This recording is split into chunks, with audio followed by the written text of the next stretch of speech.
Three, two, one, go. And welcome into Press Box Live. It's time for a sports huddle. And it's been quite a while since we've had the group together. With me as my co host on these Zooms, periodic Zooms, is Gary Stein. Gary, how are you? Still trying to figure out the Ravens' loss, but other than that, I'm doing okay. I think we're all trying to figure out why they acquired a wide receiver, but that's for a different day. And I want to plug Gary Stein, first of all, not only runs Studio 83, local video production house extraordinaire, he's now the morning sports guy. Can we call you the sports director at WCBM Radio? You can call me whatever you want, Stan, but yeah, All right. sports director would be accurate. All right. Sports director at WCBM Radio, still doing play by play locally here and regionally now. But Gary, mornings, Monday through Friday from what, 6 a.m. 6 to, a.m. to noon, top to and bottom of noon? the hour. Wow. That's How about that? amazing, man. That's pretty darn good. All right. Workaholic.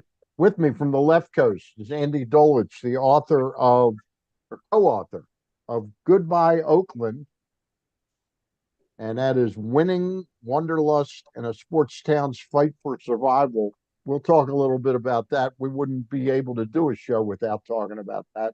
And with me is Marty Conway, sports professor at Georgetown University. Did I get that right? You got that right. Good on All that. right.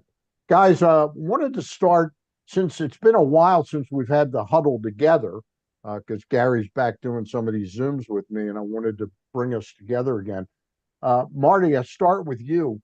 Biggest change in the sports environment in Baltimore is that the Angelos family is no longer involved with owning the Baltimore Orioles. What do you see out of the new group headed by David Rubenstein? Yeah, that's quite a bit. I mean, between the Commanders and Josh Harrison Yeah, and the Orioles and David Rubenstein, what a difference a year makes, right? A year ago at this time, we'd have been lamenting, um, you know, the teams, the owners, and the inability. Look, I think a couple things stand out. Number one is I do believe it probably gives them some additional opportunity from a payroll standpoint to perhaps go beyond where they were before. For right or wrong, the situation with the Angelos family and Peter being incapacitated and not in a position, they had really no access to any owners, additional equity, or anything else. They had what they had. They had MLB revenues, they had local revenues, and sort of that was it. Here they may have some additional ability to get involved in other conversations, long-term agreements with players where you don't quite know what your revenues are 4 or 5 years out, but you know that there is some owner's equity that could fill some gaps if necessary.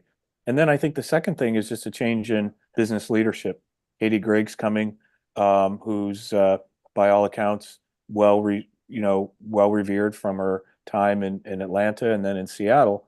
So it comes with a fresh outlook on the business community, which is something they clearly needed. It just wasn't going to work the way that it was set up going to the business community. So now between David and his ownership team, Cal Ripken Jr. and Catie and what she builds, I think they'll have a much better chance to compete for local dollars, which they're going to need to, and they're going to need to secure development rights, and they're going to need to secure the All-Star game to put this franchise in a position over the next 5 years to really be competitive on and off the field.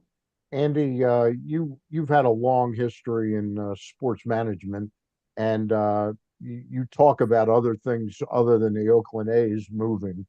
So, your assessment of a change in ownership like this, and the fact that David Rubenstein's first real major stroke was reaching out to Steve Bisciotti, the owner of the football team, to see what they could work on together, which is sort of the antipathy of the way Peter Angelos ran the franchise for the past 25 years.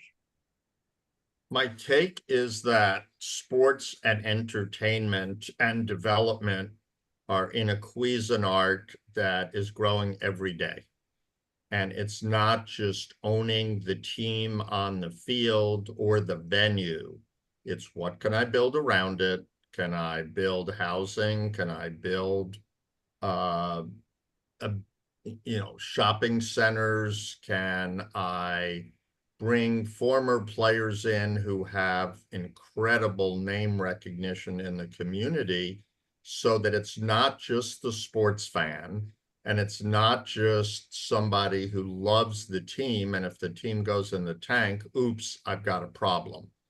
But 24/7, 365, if you look at a lot of the elements that are happening throughout sports and the competition that you have from other sports, you want a partnership. And I think it's simple to say that money is not an object. I mean, the level of multi-billionaires is increasing every single day. And what is hard to buy? It's hard to buy an incredible piece of art that somebody owns. Very difficult, but can I buy a sports team? If the price is right, yes, I can. And that's my piece of art. So I view art collecting and sports and entertainment collecting as a new realm. And I think that will show itself more and more because individual sports organizations that have been owned by families that have a lot of money, now it is, we need to go into other businesses besides our team. The team is the nucleus, but everything else is where the real dough is coming from. Gary, go ahead. Marty and Andy, but first, Marty, let me ask you, it's great. I think winning solves everything. And so hopefully, David Rubenstein and his group can bring a winner, continue to have a winner here in Baltimore and maybe take the next step. But my question is, what impact will it have on the fans' wallet? In other words, these things don't come cheap. He's already raised ticket prices. And so, yes, winning is great. It's not inexpensive. So, like, what tolerance do you think Baltimore has for ticket prices, for beer, for parking, et cetera? And what kind of an effect will it have on the fan base? Yeah, so I think it's a good question, Gary. There's a lot of things that you can do, and Andy's familiar with this. It's how you scale the house. So you can have super expensive tickets behind home plate, but have $10 bleacher seats, right? So you can scale the house in a way that if people are looking for the affordability piece, they can find it. If people are looking for the premium space, they're willing to pay up for that. And so it's that ability. But Andy also touched on the idea that so all of those revenues that we talked about, ticket revenues, you're sharing some percentage of those with your visiting team and the rest of the team.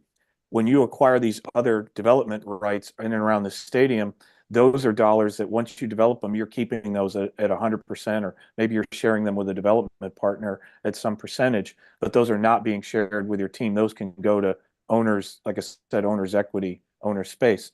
But they have to keep that in mind, which is where is the tolerance? You really don't know until you raise it to the point where diminishing returns start to set in and people aren't willing to do it. What's happening across the parking lot with the Baltimore Ravens is they're in the first year of a 3-year redevelopment of the stadium, and they're going to have clubs on every level. And so if you're on the first level, second level, or even the upper deck, you'll have the ability to go to a club space, pregame, postgame, halftime, whatever it is.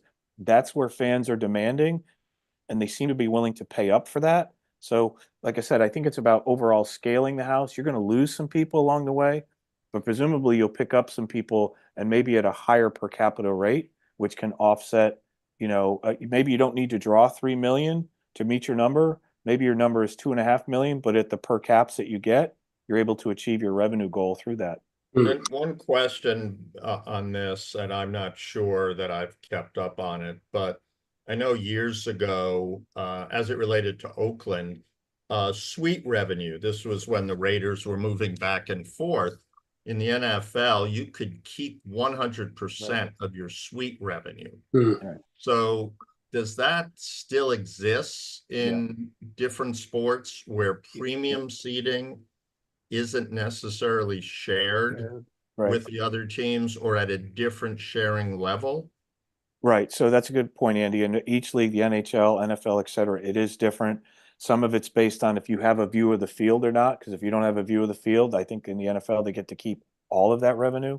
So there are various ways to do it. You're right. Some is shareable, some is not. And that's what you're calculating. And that's what we sort of teach some of our kids at Georgetown is to say, look, if you had a stack of pennies and there were 100 pennies, I don't really care how high your stack is. I want to know how many of those pennies we get to keep, right? And that's where you're going to put your resources, sales efforts, different things around that. Because at a $10 ticket, you're going to share a good percentage of that.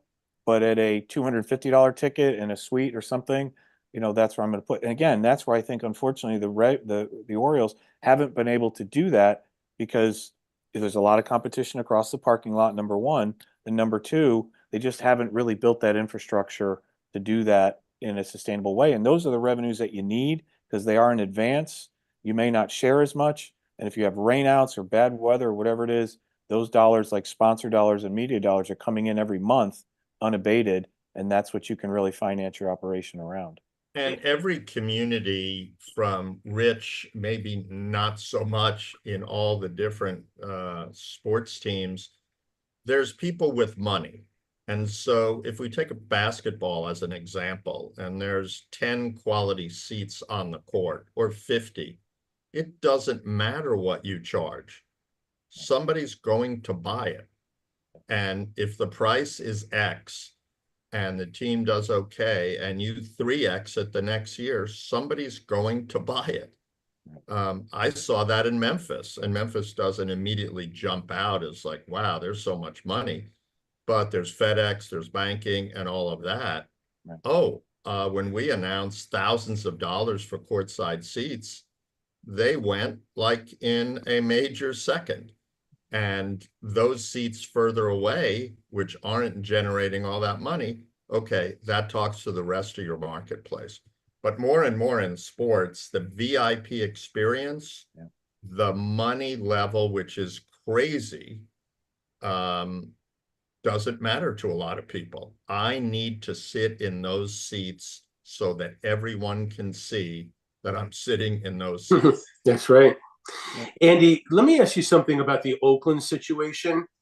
If so, they're moving to Sacramento for what, 2 or 3 years, I guess. They say three. Yeah. 3, okay, until Vegas is ready. Well, first of all, let me ask you this, just a quick question. How many fans did Oakland draw last year? None. No. Okay. 600,000. The lowest in baseball. Okay. 800,000. So basically 9 or 10,000 a game. Okay. Yeah. So, if all things go well, they could probably draw that same thing in Sacramento. Right. They have a maximum capacity of, Gary, I think 14,000 with people sitting on the berm and all that. Okay. Permanent seating 10K. Okay. So my question is, can you do like a comparative of their revenue that they got in Oakland this past year with what you can project that they'll get in Sacramento next year? And is there really a major difference in the two of them? Don't they lose the TV money, Andy? Much less broadcast. They never had terrestrial radio. They will have merchandise that doesn't have a city name on it. It just wow. It just has an A's logo on it. Mm-hmm. I think like your hats from Oakland right. behind you. I think that will have an effect. They have ramped up their ticket pricing for quality seats, as we just talked about. But the question is, oh, you're just here for 3 years, and then you're moving off to Las Vegas. There's an undertone that, Vivek Ranadive, who owns the Sacramento Kings and owns the AAA baseball team, the River Cats, which will play there too, in Sutter Health Park, is positioning himself that Vegas will start to unravel and he will have an opportunity to purchase the team, just like Joe Lacob of the Warriors has talked about. So in terms of overall revenue, and the money that they're getting from Major League Baseball and the other deals that they're having to improve the field there, I'm not sure it's that much different between Oakland and Sacramento. But John Fisher just came up with a valuation that the A's have now been valued at $2.1 billion from 1.2. And I'm still not sure from any economist how the heck that happened. What's their upside? Let me circle back to Baltimore, Marty. Not that Andy can't talk about it, but you're familiar here. Where is what Andy talked about, which is not just the ballpark, it's the ancillary areas around the ballpark. That's still up for grabs but what is the ancillary real estate? Is it the spine between the two stadiums? Or like I like to think that the real investment opportunity is Utah Street. And that's why Blumberg and Schmoke are involved in this. They know how to get things done, private public partnerships. Yeah, exactly. So again, if you go south between the stadiums, anything you take away, you've got to make plans for the Ravens to have as well. So if you Right. take parking spaces away, you've got to do something back. So I agree. It's going to be more around the north part, extending Utah Street up, closing off Camden Street perhaps, and doing some, opportunities there. And yes, it's going to require, a Cordish family or somebody else to be who knows how to do development pieces. And whether you're at one level, 2 stories, whatever it's going to be, there's ample. If you look at St. Louis Cardinal Village, there's some places around. I wouldn't say the Battery is an example. It's quite a bit different. But there are some integrated opportunities there that even if they just get a few of them, remember back in the day, Camden Station was thought to be this piece that they could put together with the ballpark, and that never panned out for whatever reasons on the structure. So there's plenty of opportunity. Because again, I always tell you that a parking space, you get $20 per car only per game. You take that same space and you turn it into some sort of commercial mixed use. Now you're talking about exponentially more revenue for the same space that you're putting a car in. Yeah, and that's what makes to me no sense in the Oakland move, in that the Coliseum, with all of its shortcomings and needed many, many improvements, retrofit the stadium, knock it down, build a new one of the great locations of sports. 3 teams shared it. Now you're going to a minor league baseball park, nothing wrong with it in Sacramento, other than it's a minor league baseball park. And then you're supposedly moving in 3 years to the smallest footprint in Major League Baseball, 9 acres on the blown up Flamingo site, with a convertible dome stadium in which they still don't have the money in the bank, as far as I know, as this morning, and they don't have a final ballpark design. How does that make any sense when you go to the 6th or 7th largest demographic in the United States to the 40th in Las Vegas? Yeah. I'm still confused. Does that surprise you, Andy, that the ballpark is not, the deal is not done how it's going to get paid for?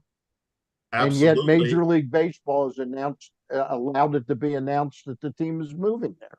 Absolutely, 30-0, and John Fisher and baseball and the Las Vegas Sports Authority says, don't worry about it. Not a problem. It's going to get done. And, time is ticking. I believe if you ask any stadium gurus who build these things, they must break ground in the spring of 25. And they have multiple artist renderings. You don't build a stadium in an artist rendering. And the $1.5 billion that has been proposed for this convertible dome stadium, not permanent, there's no way it's going to cost $1.5 billion. Right. Throw another several $100 million on it, and we're At least, yeah. It's a $2 billion process. We'll continue. I just need to get a word in about our sponsor, the Costas Inn. And then I want to move to something that I've talked to Marty about off air and Gary about it, is the movement of sports franchises and private equity investment in those franchises. I'd like to move to that. But first, the Costas Inn, not as complicated as this sports world we're talking about. The Costas Inn has great nightly specials Monday through Friday at prices that won't knock your socks off, and everything is cooked deliciously at the Costas Inn. There's seafood, there's beef, there's chicken, there's pasta, and then of course the stables. The Costas Inn crab cake is second to none. Crab soup is fantastic, and if you want steamed crabs, they've got them. But you got to take down this number, 410-477-1975. Make sure they've got the price point you're looking for, the availability you need, and the crabs are going to be there. That's important because the days of walking into a established crab house and expecting them to have crabs sitting waiting for you, those days are over. Always need a reservation at the Costas Inn for your crabs. 410-477-1975. Costas Inn website, costasin.com. Back to our discussion, and I'll let Gary open it up. Gary? Well, if you want to talk about the private equity Yeah, facet of it, that's what I'd like to get into, and nobody better to ask that question than Gary Stein, an accountant by trade. An and accountant by trade. as everybody on this panel knows, the NFL, I guess, voted, to allow private equity in terms of their ownership. But again, I guess, Marty, I'll just start with you. My question kind of back to my original. Do you have something against starting with Andy? No, it's just on this Zoom. I'm fine as long as you have crabs available for me when I make the trip out there. I have no complaints. But Marty, it kind of like my original question, when I was talking about the impact on the fans, private equity is going to come in, and you could say that Baltimore, that the Orioles are really owned by a private equity, maybe not a company, but it is a private equity guy, and he's going to run it, and he already is running it like it was a business. Not that it wasn't run like a business before, but you know what I mean.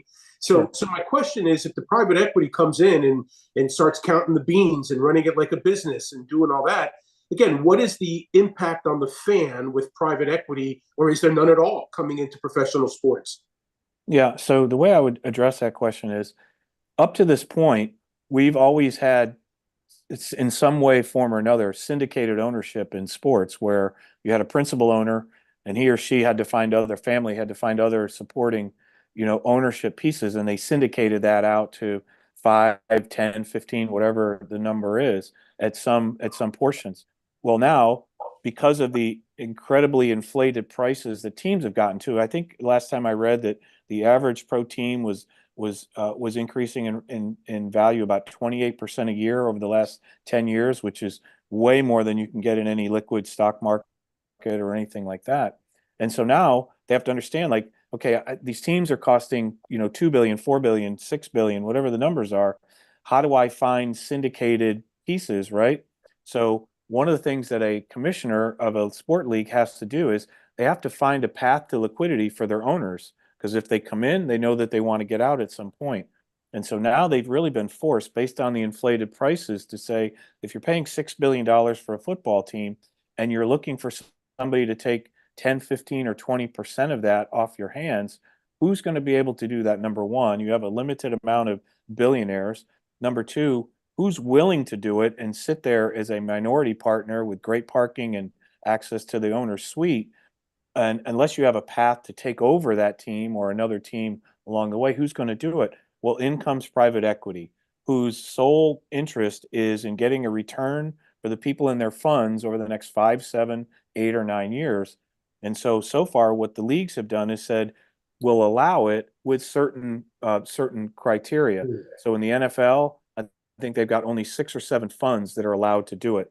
Major League Baseball has a larger group of funds, but you can only get 15%. And so they're trying to sort of have it both ways to allow that. I don't know in the short term, Gary, to answer your question directly, that there will be an observable impact to fans, because we've always had syndicated pieces. But now the difference is those minority partners, those limited partners, do expect a specific return. And in 5 or 7 years, when they're ready to move on, they've got to find someone else to take those shares off their hands. But if I could just also ask, Marty, if they are limited partners, what rights do they have?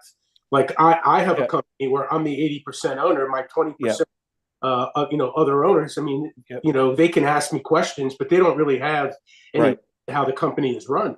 Yeah, it depends on who that is. And so in the case of, the Orioles, for example, they have a couple of different partners. And I presume that they have, like, you take, for example, Ted Leonsis, when he puts his group together, he's got people who have specific expertise in areas that he relies upon or has relied upon in the past.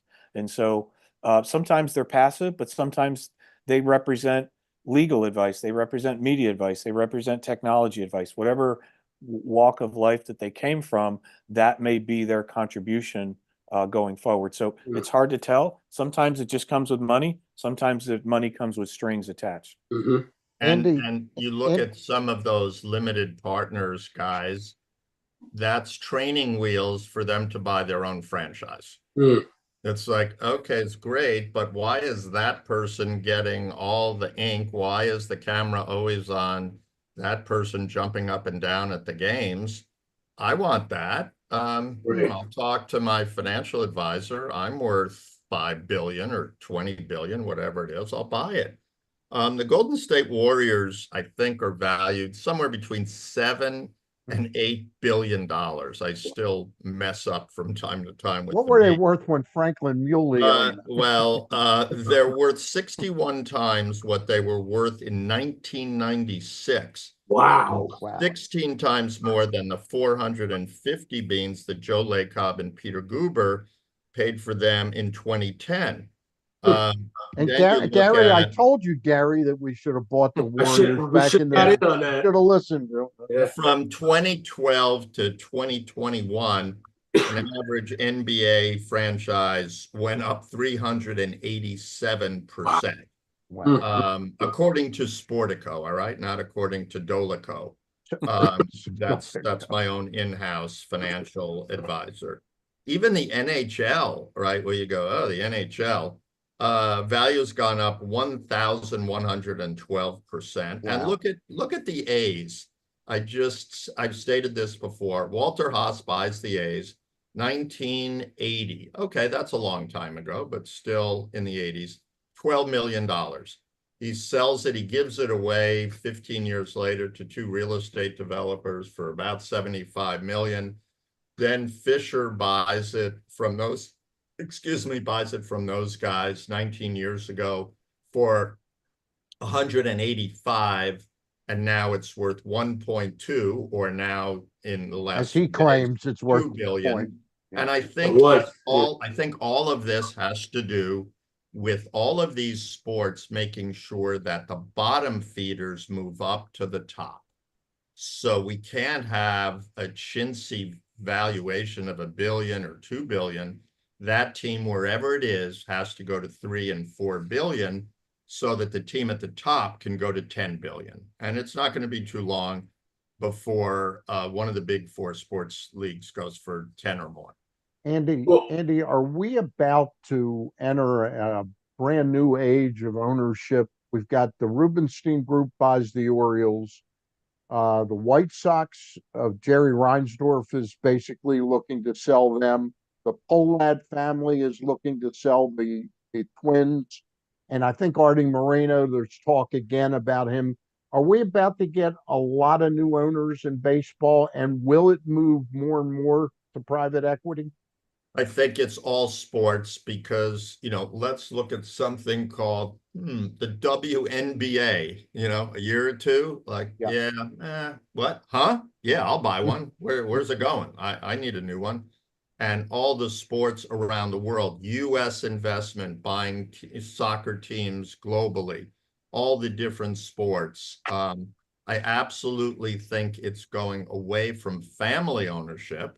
Right. Unless your family ownership is right up at the top of multiple billions of dollars, right, to that private equity and areas where money doesn't matter. And you're putting together, Marty would know this, you're putting together consortiums of money to go, we build skyscrapers, we build amusement parks, we build housing. Oh, a sports team, that's great. They're a wonderful nucleus and magnet, but we want everything. You know what, Andy, on the WNBA, and I know obviously we know the effect that Caitlin Clark has had on that viewership, arenas, fans, dollars in terms of TV, etc. But in the long run, can one player, one person lift the league up like that? Or does it need more Caitlin Clarks to continue to make that league successful and popular and mainstream? It always needs more. I mean, strength in numbers, there's no doubt about it. But, basketball, NBA basketball is a pretty cool deal. There was a guy named MJ. If you really did your retroactive math, how much money has MJ made for the NBA and himself? Look at Tens of billions, maybe hundreds of billions. look at some of the great football stars and QBs especially, what they do. You know, hockey, you know, where's the next Gretzky? Because it's kind of quiet in the hockey world. But so many other sports are just generating ridiculous amounts of money because of star power. Every athlete wants to be an entertainer, and every entertainer wants to be in the world of athletics. Can you say Snoop Dogg? Right, exactly. 24/7, 365 in everything. Two other quick topics I want to talk to you guys about. And Marty, I'll start with you on this. The fact that David Rubenstein, I mentioned it earlier, but the fact that he reached out to Bisciotti so quickly in his ownership, this got to be a great day for Maryland sports, doesn't it? Yeah, no, look, it makes perfect sense. I know that there, for example, there was a conflict in the summer in August where the Ravens had a home preseason game on the same day that the Orioles had a home game, and they were able to work it out where they played the Ravens preseason game at noon because they could get the parking lots cleared by 7 o'clock. That would have never happened in an environment in the past. They would have just had to move on and do something else. So I do think there's some opportunities because there are going to come those times when one of those two teams does really well and wants to open the season, and they're sitting on the footprint of the other team's schedule. So I think it's helpful. Now, there also, let's make this clear, there's going to be plenty of healthy competition for the corporate dollar and the media dollar. But for example, Mr. Rubenstein sitting with an asset called Masson that needs programming. Well, one of the top programs in the country today, if you can get any of it, not just live games, but football Yeah. talk, football shows, you name it. So there's plenty of opportunity there for them to help each other out in dollars and in some cases in direct dollars with programming and things of the sort. So I think it's a good opportunity. But again, keeping in mind that there is going to be competition for that marginal dollar in the middle. Are you spending it on the football team? Are you spending it on the baseball team? And that continuum seems to swing back and forth depending upon the momentum. But right now, the NFL is king, and they get probably 8 out of every $10 that go into the marketplace. So the baseball team's going to have to move that needle the other way. And Gary, I'll and give the you. barriers, right? The barriers are being broken down between ownership, management, and the most important part of it, the talent, the players. Yeah. I mean, you think about the movie industry, there's some ludicrous salaries paid in sports, but there's some more ludicrous salaries paid to actors to act in bad films. And so now you have, a basketball player say, yeah, I'd like my son to play with me. I think it'd be cool. You good with that? Sure, great.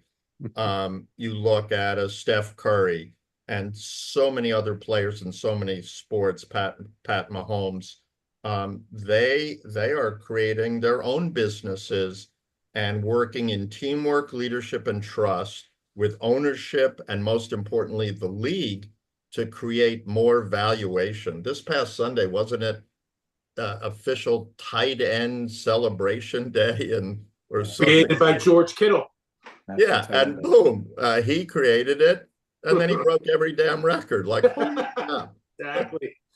Andy, last thing I've got for you, and then I'll give Gary the last question of the day. But it's interesting that Commissioner Manfred sort of inherited the Oakland and Tampa problems, and I'll close with this, that I call the Oakland situation Manfred's shame, because I think he's just disgraceful the way that he did nothing to try and help a market like Oakland that has meant so much to the history of modern baseball. But isn't it ironic that he's going to end up with both of those franchises, even though he's got one solved in Tampa, they're getting a new stadium, but he's going to end up ostensibly with both of those franchises in minor league parks in 2025. Well, one had the roof torn off and the other couldn't, had possums in their basement. So there's my analogy. And if people ask me if I was sitting in the commissioner's chair, yes, I get legalized gaming, but it's baseball, 81 games. It's not 9 games in football, people freezing their butts off in Chicago, going to Vegas for the weekend. I think it just comes down to the fact that, to me, the two best expansion franchise in baseball, Oakland and Mexico City, and they're not even on the list. They're not even in the list. Wow. Gary, you got a last question for the Yeah, guys? let me toss this one to Marty. Is it ethical, Marty, in your opinion, that Tom Brady is an announcer for the NFL and now an owner of the Raiders? I know there are restrictions and all these things, but is that right? No, and yeah, it's beyond the question of right or wrong. First of all, you have to understand Tom Brady was a fabulous quarterback. He's a miserable announcer. He's just really not good. But I understand this is all about the first year, though. It's also about the upfront sales season when Fox can go to the market and say it's Tom Brady on the broadcast. There's going to draw. Look, that's what it's all about at the end of the day. His previous guys were better than him. But having said that, I do think it sets a precedent. Now, here's the question. Is this something that Tom Brady wants to really continue to do? Look, he's as motivated as we know anybody else. He accepts a challenge. That's why he, was as successful as he was. But I do think, how coaches are in the NFL. You've been around them in press events. They are very reluctant to give information to somebody that they don't trust. Or don't feel like they can trust until they've proven otherwise. And so there's going to be situations that the NFL is going to need to be monitoring in terms of what information is provided to him, and can he prove beyond a reasonable doubt that he's not in a position to share that information. So I think they've set themselves up here of trying to dance with Tom Brady a couple of years ago, and their biggest rights holder said, hey, we can do something for the game by bringing him onto our broadcast 2 years in advance of him retiring. But I don't know that this is going to last a tremendously long time. I think Peyton Manning's done, frankly, a better job of working off his football expertise and not having to be at every Sunday game and all those different things. So let's see at the end of the day whether this is what Tom Brady wants to do on every Sunday or Super Bowl. I think he might tire of it at some point and find that he wants more flexibility, because you know how these guys are. If they retire, they don't necessarily want to get back in the grind of being there every day. They want to capitalize on their name. So let's see how much longer it lasts.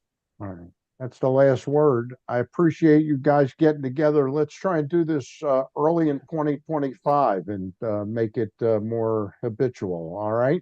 Yeah, let's just make sure that when the number comes in at $10 billion for a franchise transfer, we can come celebrate it. How far away are the Cowboys, Andy? Not far. Probably not far. They're in the 9 billion range, I think. So especially when they hire Belichick next year. There you go. Yeah, could be. All right, guys, it's been a real pleasure. Marty Conway, Andy Dolich, my friend Gary Stein. Not that Marty and Andy aren't my friends. I'm Stan the Fan Charles. We thank the Costas Inn, and I'll be back with Ross Grimsley and Luke Jackson on Monday talking some baseball. And looks like we're smelling a sweep tonight to me. Bye for now.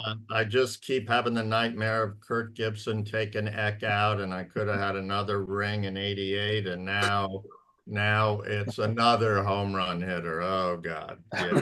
We'll see. Flashback.